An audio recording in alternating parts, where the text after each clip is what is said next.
অপরূপ সৌন্দর্যের লীলাভূমি আমাদের এই যশোর জেলা। আনাচে কানাচে ছড়িয়ে আছে তার সৌন্দর্যের প্রতীক। আজকে আমি তেমনই সুন্দর একটা জায়গাতে আপনাদের নিয়ে যাব। আসসালামু আলাইকুম বন্ধুরা। আজকে আমি যাচ্ছি যশোরের বিনোদিয়া ফ্যামিলি পার্কে। বাংলাদেশের দ্বিতীয় বৃহত্তম সেনানিবাসের ভিতর এই পার্কটি অবস্থিত।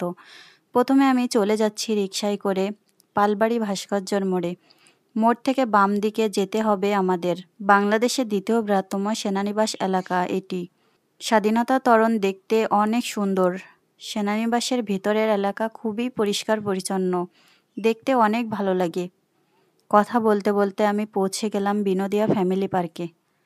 পার্কের গেটের সামনে আছে এই পার্কে কি কি বিনোদন আপনারা পাবেন সেটা একটা লিস্ট করে দেওয়া আছে।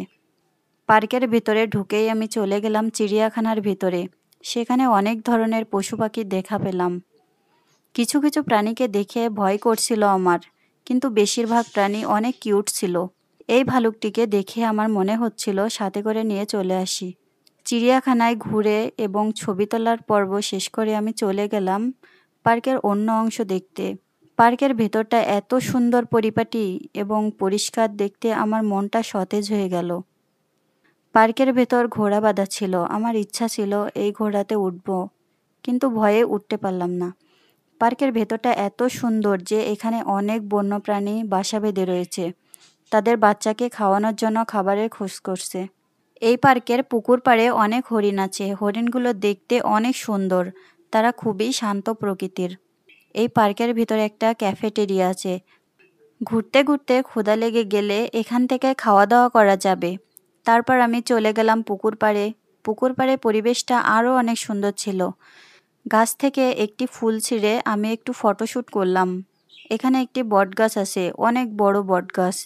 এই বটগাছের উপরে মগডালে উঠে আমি বসেছিলাম।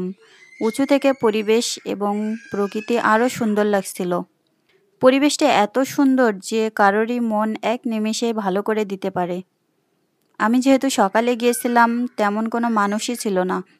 অনেকক্ষণ ঘোরাঘুরি করে আমি পার্ক থেকে চলে আসলাম এবং আমার ভিডিওটা এখানেই শেষ হলো। ধন্যবাদ সকলকে।